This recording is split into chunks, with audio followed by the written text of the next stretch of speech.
Volvemos con un programa de miércoles, 10 minutos nos separan de las 7 de la tarde, ya solucionados los problemas técnicos en su totalidad, afortunadamente. Contamos a aquellos que nos siguen por las redes, que ellos están escuchando con normalidad, pero nosotros en la radio estamos teniendo algunos problemitas, no estábamos escuchando bien, pero ya lo hemos solucionado y le damos la bienvenida a un programa de miércoles a Silvia Salamone, que es trabajadora municipal, docente del Centro Vecinal Alberdi, familiar de detenidos y desaparecidos de Córdoba. Le damos la bienvenida una vez más a un programa de miércoles. Buenas tardes, Silvia, ¿cómo estás?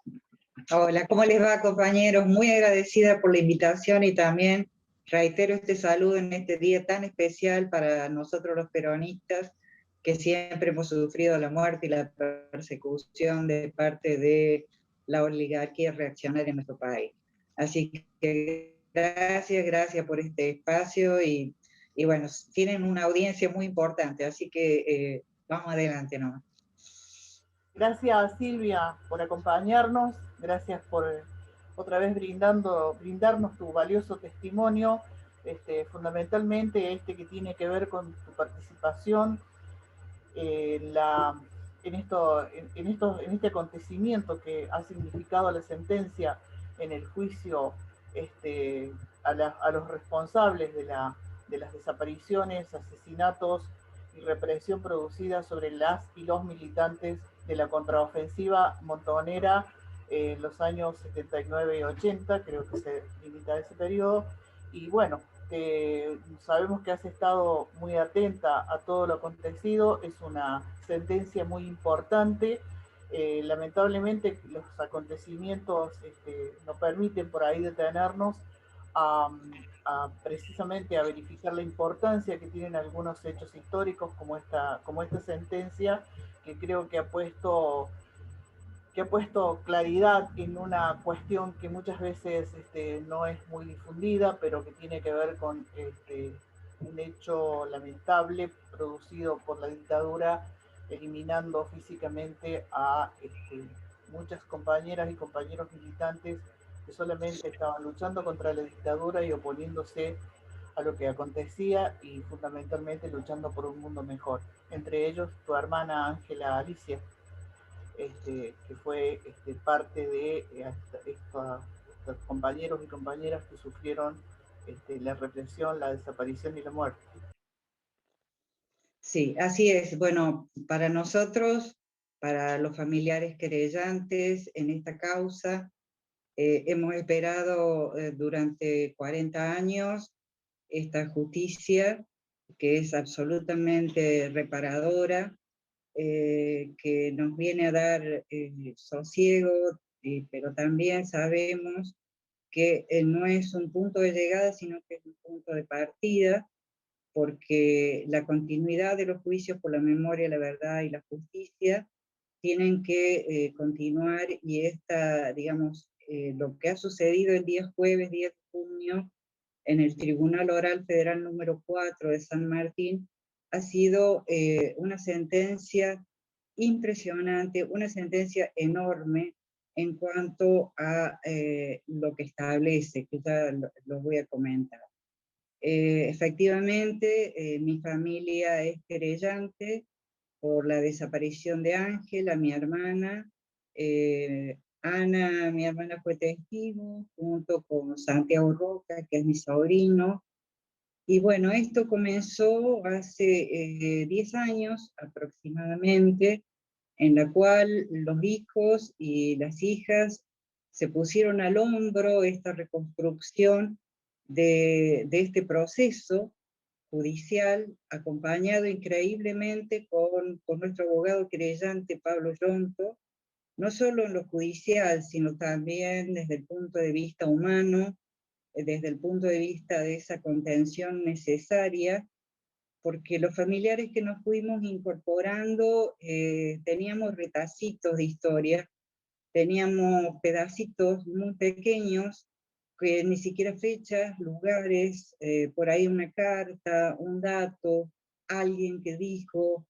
Entonces, este proceso de reconstrucción que también nos fue incluyendo a los familiares, llevó mucho tiempo de trabajo, repito, en lo cual el eje fundante fueron los hijos e hijas, y contó con la desclasificación de importante documentación de inteligencia, de importante documentación producida por los servicios de inteligencia de la dictadura militar genocida, y a partir de allí se pudieron ir encadenando los hechos que nos permitieron llegar el 9 de abril del 2019 al proceso judicial, algo que nos parecía increíble hacía 10 años atrás, pero llegamos al proceso judicial.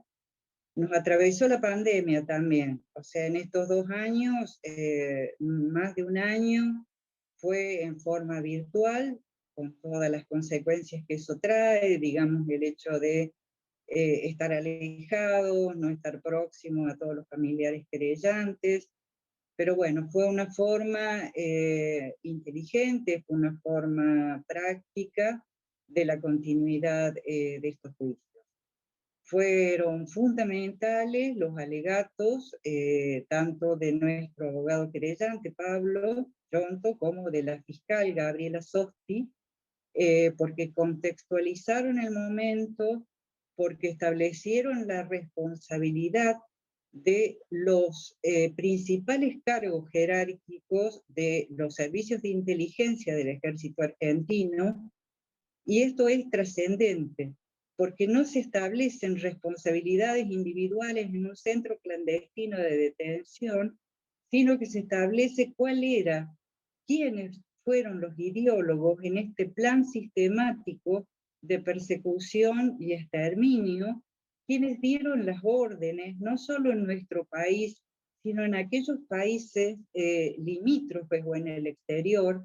Por ejemplo, el caso de Chile, el caso de Brasil, el caso de Bolivia, el caso de Paraguay, como fue el caso de mi hermana, que fue detenida y secuestrada en la frontera, el caso de Perú, y además, digamos, de esa responsabilidad de los servicios de inteligencia, de las jefaturas del ejército de la dictadura genocida, que eran el 601, el batallón 601, el Comando de Institutos Militares 201 y el asentamiento en Campo de Mayo, que por lo menos había 3 centros clandestinos de detención.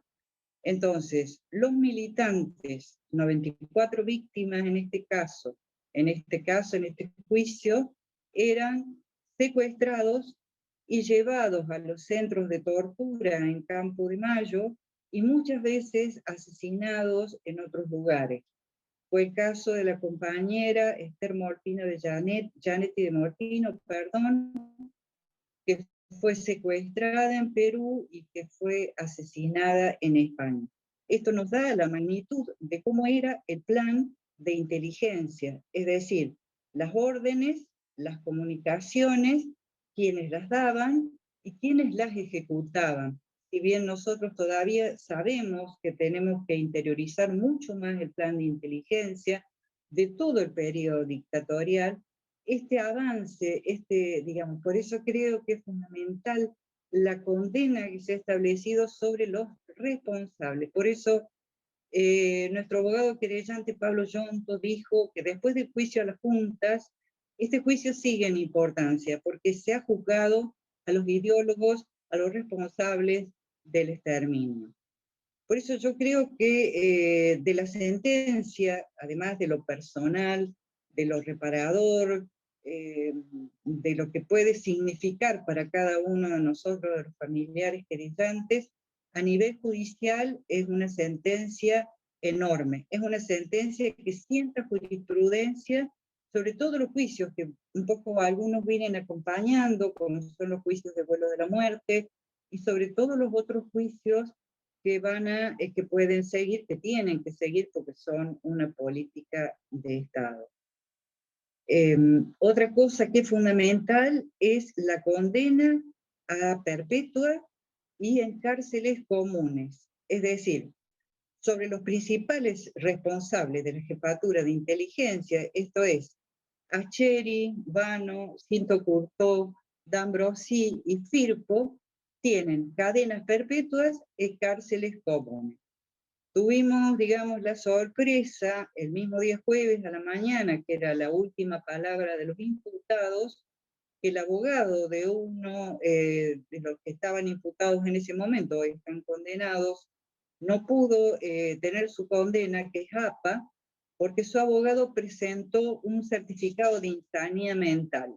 Es decir, que no podía comprender lo que estaba sucediendo en el proceso judicial.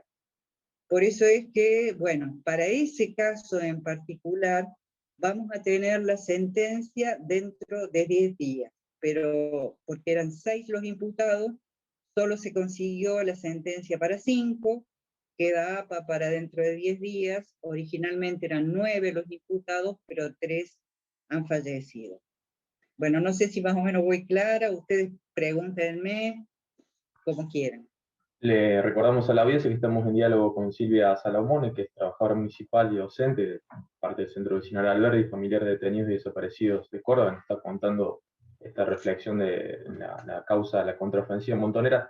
Yo, Silvia, siempre que tenemos la posibilidad de hablar con algunos con familiares de víctimas del terrorismo de Estado, siempre me surge la necesidad de consultarles a título personal, ¿qué sienten? ¿Sienten una reivindicación, una reparación? Porque siempre rescato que ustedes no buscan venganza, sino justicia, y lo hacen con todo el amor, que lo cual para mí es muy loable y siempre me sorprende. Bueno, nosotros tenemos una guía que son las madres y las abuelas, ¿no? Muchas se nos están yendo. Yo perdí a mi mamá hace poco tiempo, y bueno, también este juicio fue también en homenaje a ella, que tanto siguió este juicio, no pudo ver la condena, no pudo ver la justicia, pero bueno, estas mamás, las abuelas que se nos van, nos marcaron un camino, que no es el camino del odio, que es el camino de la justicia. Entonces, nosotros nos sentimos con cada condena, la justicia es tardía, o sea, son más de 40 años, sin embargo es reparadora, porque sentís que en ese momento clave, esa persona que vos la llevas en el recuerdo, que la llevas en la foto, que la llevas en la historia, que la llevas en el recuerdo permanente, esa persona que tiene ese significado personal inmenso para vos, tiene ahí el responsable, y en este caso que va a terminar sus días en una cárcel común.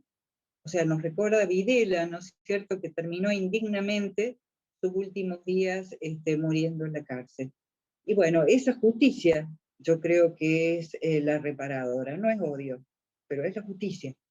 Y yo quiero en ese sentido rescatar algo, Mati, porque la sentencia que nosotros tuvimos el jueves a través del presidente del tribunal, Rodríguez Heger, acompañado por Machini y la jueza Morquese, la verdad que en un momento que está tan cuestionada la justicia hoy en Argentina, fue un baño fresco, fue una caricia, fue una brisa, porque realmente esta condena de decir, no juzgar a un responsable individual de un asesinato, sino juzgar a los autores, que fueron los autores intelectuales de este plan de genocidio y exterminio, más allá de que cada uno tiene, digamos, las responsabilidades sobre los casos que le corresponden.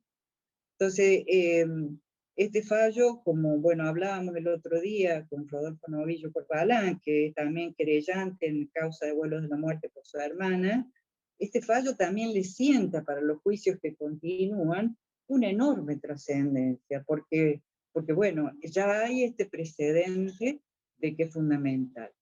Y hay una tercera instancia que yo un poco lo dije al principio. Cuando llegamos los familiares a este juicio, veníamos con una carga sobre lo que significó la contraofensiva. Una carga, digamos, en el sentido, en el debate público de la concepción, de lo que fue la denominada contraofensiva montonera. Es decir, había una estigmatización sobre los compañeros y compañeras que decidieron volver al país a seguir dando pelea contra la dictadura militar. O sea, se consideraba en muchos casos que habían sido mandados a morir, que eran aventureros, habían dejado todo, sí, dejaron todo. O sea, porque otro de los ejes que marca este juicio, que se pone también en el debate en cada una de las 78 audiencias, es el derecho a la resistencia. Ese derecho consagrado en la Constitución Nacional, que es el derecho de resistir a la opresión de cualquiera que usurpe el poder en nombre del pueblo. En este caso era la dictadura militar, un gobierno ilegítimo, que además estaba internamente quebrando todos los derechos humanos con las violaciones sistemáticas de muertes, de torturas, de desapariciones de personas.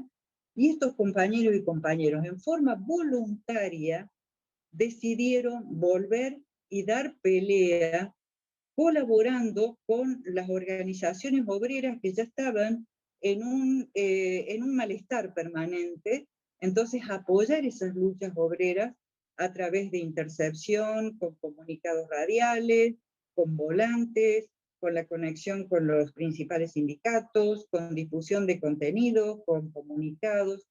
Entonces, estos 94 víctimas que nosotros tenemos señalaron un camino de resistencia que permitió la recuperación democrática mucho más antes en nuestro país que en otros países de Latinoamérica. Entonces, también lo que nos ha dejado este juicio es esta reivindicación a estos compañeros y compañeras que, que seguramente el debate puede continuar, pero de que de cualquier manera marcan una grieta, se pone ahí, y queda esto de que fue marcado en este juicio, que es el derecho a la resistencia, ¿no? Bueno, quedo a disposición si hay dudas.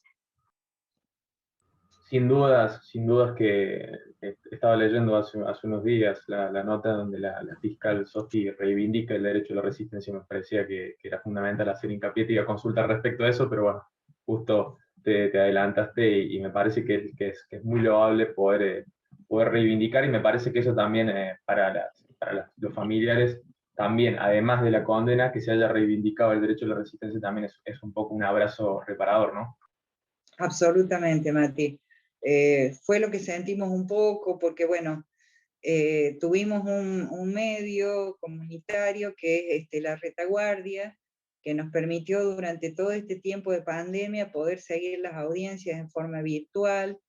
Y bueno, ese día estuvo todo el día, desde la mañana el jueves hasta digamos, bueno, toda la sentencia. Después nos reunimos posteriormente en un Zoom, y bueno, a través de ellos pudo haber esta conexión que nos mantuvo unidos, a pesar de que no pudimos. Algunos compañeros y compañeros que viven en Buenos Aires, con normas sanitarias, pudieron estar, 7 pudieron estar dentro de la sala de audiencias, otros 7 en la cochera, otros 7 afuera, y bueno, pudieron darse los abrazos que aún no nos hemos podido dar presencialmente, pero que nos sentimos, aunque sea de esta forma, en forma virtual o en forma digital, o como se le quiera llamar en este momento, nos sentimos muy próximos, pero además sabemos que esta lucha continúa. Es decir, que tenemos que buscar más compañeras y compañeros que hayan estado en esta situación, que tenemos que seguir buscando más a los niños y niñas que desaparecieron en este momento, que hoy tienen alrededor de 45, 46 años, que tenemos que seguir esa lucha de abuelas, y que además, como hacen ustedes, este programa, yo lo rescato muchísimo, porque no solo los derechos humanos son los juicios por la memoria, la verdad y la justicia, sino que los derechos humanos se refieren al trabajo, a la dignidad del salario, a la vivienda, a la salud, a los niños, como recién decía Ariel. Es decir, los derechos humanos como una forma integral, ¿no? Donde entra todo esto, para darle un poco lo que decíamos nosotros: cuando plantamos memoria, cosechamos derechos, ¿no? Esta consigna que fue para el 24 de marzo para todos los organismos de derechos humanos. Así es, Silvia.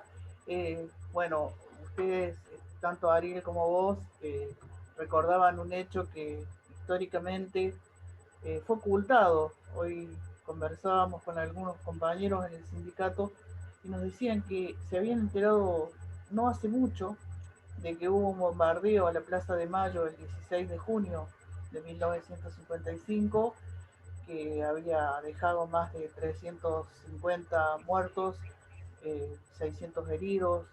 Las heridas existen porque entre los muertos había niños, niñas. eh, esa herida está abierta, la Argentina está abierta y tiene una relación directa con este relato que nos has hecho vos, porque la derecha en la Argentina, la oligarquía, en su momento las Fuerzas Armadas, que sentaron un precedente ese 16 de junio, porque fue la primera vez que una fuerza armada bombardeaba a su propio pueblo.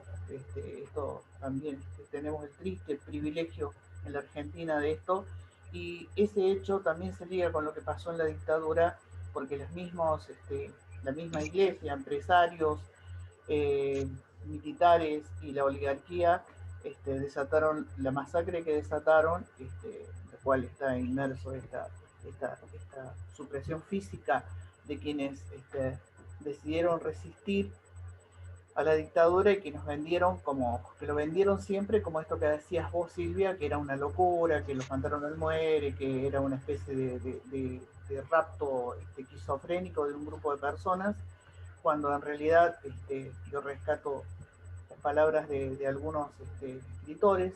Dicen, bueno, estaba mal luchar contra la dictadura, esto que decías vos del derecho a la resistencia, y también me gustaría hacer una mención que gracias a vos, Silvia, pude escuchar, digo, los que pudimos escuchar a la fiscal Softi, sin duda creo que tenemos que son lecciones esclarecedoras sobre esta cuestión, ¿no?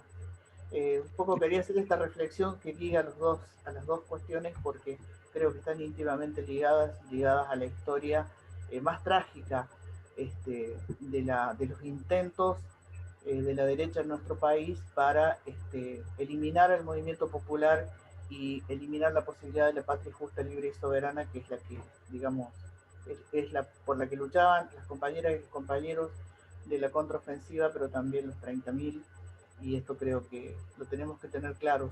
Si no construimos ese hilo histórico, sin duda nos va a volver a pasar lo mismo. Absolutamente de acuerdo, Hilda. Y además, esa sangre parece ser siempre el alimento para la derecha gorila, conservadora, se alimenta de nuestra sangre, de nuestros mártires, de nuestras víctimas, ¿no? Porque después del 55, en el 56, digamos, fueron la sangre de nuestros mártires resistentes, fueron la sangre de nuestros 30.000, y como vos dices bien, estos intentos, si en estos momentos un poco lo vemos reflejado en los libertarios, ¿no? Aquellos que se oponen a cualquier medida que pueda proteger la salud, que pueda, como un derecho humano fundamental, pero fundamentalmente porque están trabajando en contra de un gobierno popular, ¿no? Esto es así. Así que bueno, estar más atento que nunca, porque la historia nunca es pasado, sino que la historia nos está mostrando un presente y nos está teniendo un futuro también, ¿no? A organizarnos siempre, a estar atentos siempre, y bueno, porque ellos no descansan, es así. Le recordamos a la audiencia que estamos en comunicación con Silvia Salomone, trabajadora municipal, docente del Centro Vecinal Alberdi, familiar de Daniel desaparecido de Córdoba. La última de mi parte, Silvia, al menos, para ir a robarte más tiempo. En la respuesta anterior hablabas de poder haberlo seguido a través de YouTube, y me imagino que después de tantos años de espera y de búsqueda de justicia, esta pandemia que nos ha tocado a todos y nos ha obligado a la virtualidad, me imagino que es una experiencia al menos diferente, de poder presenciar, a poder estar ahí presencialmente, como contaste que algunos compañeros y compañeras de Buenos Aires habían tenido la posibilidad. ¿Cómo se siente a través de la virtualidad? Bueno, fue duro, fue difícil. De cualquier manera, yo te cuento que entre todos los familiares, los hijos, hijas, ahora los nietos, les nietes, hemos conformado un poco un grupo familiar, y yo en lo particular, ¿no? En lo personal, hablo por mí, me sentí muy representada por todos aquellos que pudieron estar allí, sentía que yo estaba allí a través de ellos, así que bueno, nada, sí, me hubiera gustado, y es más, estaba absolutamente en todos nuestros planes estar ahí ese día, la sentencia, pero bueno, esta pandemia nos complicó a todos, y bueno, aunque sea en la virtualidad cantamos, en la virtualidad nos abrazábamos, nos hacíamos señitas con las manos, mostrábamos las fotos a nuestros familiares, creo que eso se vio, eh, y bueno, yo creo que hay un futuro, que hay esperanza, que hay una luz que se enciende, y que nos vamos a encontrar todos, porque no solo son los juicios, hay muchas situaciones muy difíciles y muy dramáticas en este momento, ¿no?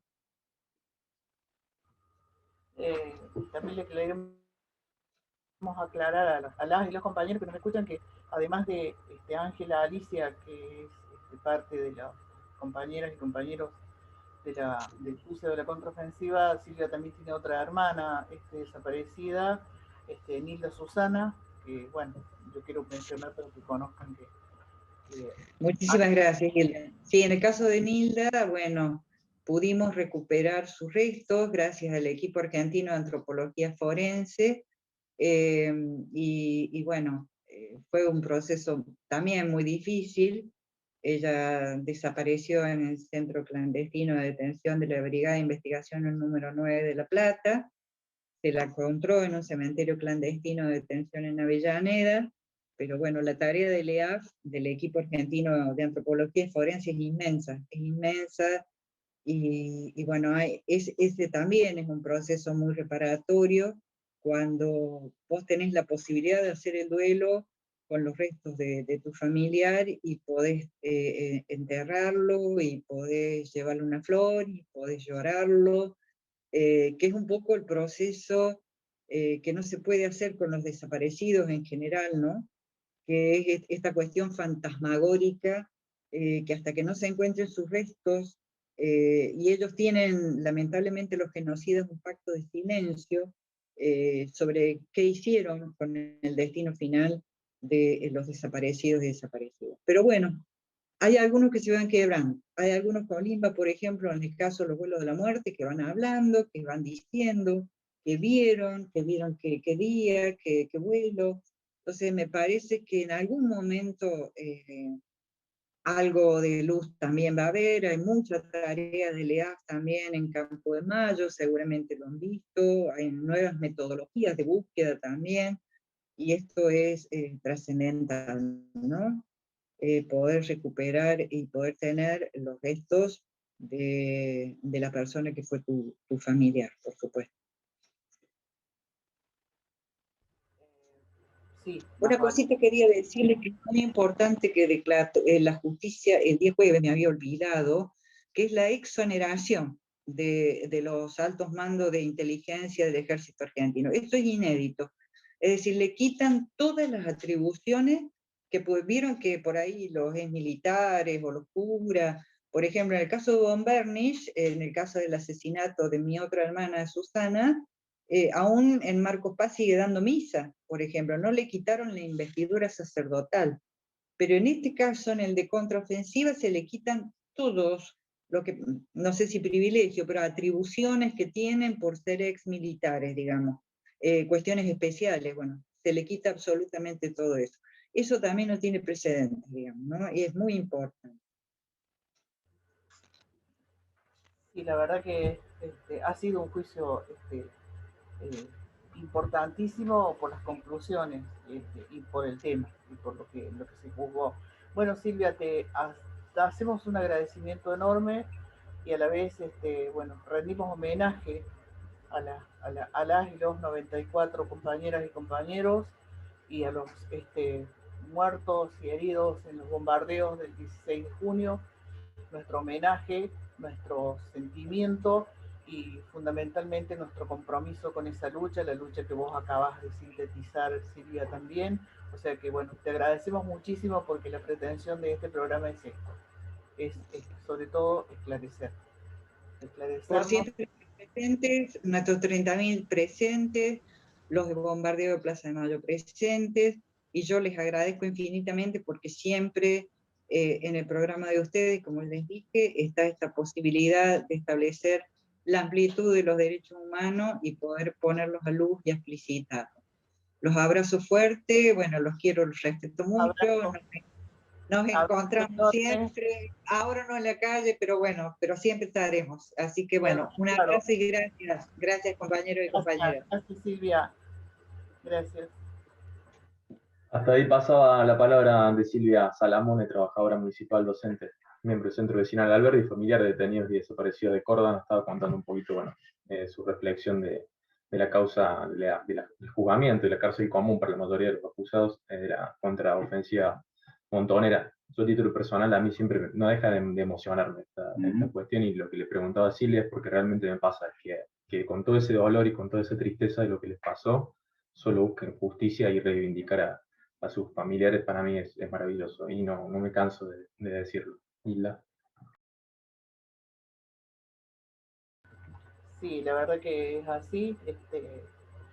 Es importante porque hay que haber estado debajo de la piel, hay que haber estado perdiendo dos hermanas, una madre que se dedicó a luchar en la búsqueda y después por verdad, memoria y justicia, toda una vida atravesada, sus vidas, las vidas de sus familias, atravesadas por estas circunstancias, por estas pérdidas y sobre todo por la injusticia que durante tantos años se hizo natural y el ocultamiento de la verdad, que fue otro de los hechos lamentables de la historia.